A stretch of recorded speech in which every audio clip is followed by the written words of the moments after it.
اعوذ باللہ من الشیطان الرجیم بسم اللہ الرحمن الرحیم۔ حضرت شجاع کرمانی کی ایک بیٹی تھی جن کا رشتہ ایک بادشاہ نے مانگا مگر انہوں نے منظور نہیں کیا۔ پھر ایک غریب نیک بخت لڑکے کو اچھی طرح نماز پڑھتے دیکھ کر اس سے نکاح کر دیا۔ صاحبزادی رخصت ہو کر شوہر کے گھر آئی تو ایک سوکھی روٹی رکھی ہوئی دیکھی اور پوچھا کہ یہ کیا ہے؟ لڑکے نے کہا رات بچ گئی تھی، روزہ کھولنے کے لیے رکھ لی تھی۔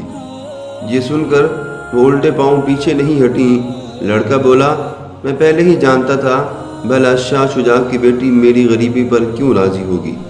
وہ بولی شاہ شجاع کی بیٹی غریبی پر نہیں ناراض بلکہ ناراض ہے کہ تمہیں خدا پر بھروسہ نہیں ہے، اور مجھے اپنے باپ پر بھی تعجب ہے کہ مجھ سے تمہارے متعلق یہ کہا کہ بڑا نیک اور پارسا نوجوان ہے۔ بھلا جس کو خدا پر بھروسہ نہ ہو وہ نیک اور پارسا کیسے ہو سکتا ہے؟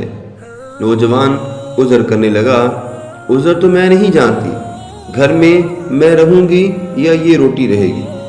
نوجوان نے فوراً وہ روٹی خیرات کر دی، تب کہیں جا کر وہ چین سے گھر میں رہنے لگی۔ محترم سامعین، حضرت شجاع کرمانی کی بیٹی کس قدر سمجھدار اور ذہین تھی، اور اللہ تبارک و تعالیٰ کے ساتھ اس کا تعلق کس قدر مضبوط تھا کہ آتے ہی اس نے اپنے شوہر سے یہ کہا کہ آپ کے پاس جو بھی روٹی ہے اس کو خیرات کر دو، اس کو تقسیم کر دو، صبح کی اللہ تبارک و تعالیٰ خود روزی اور رزق دینے والا ہے، وہ کوئی نہ کوئی انتظام کر دے گا۔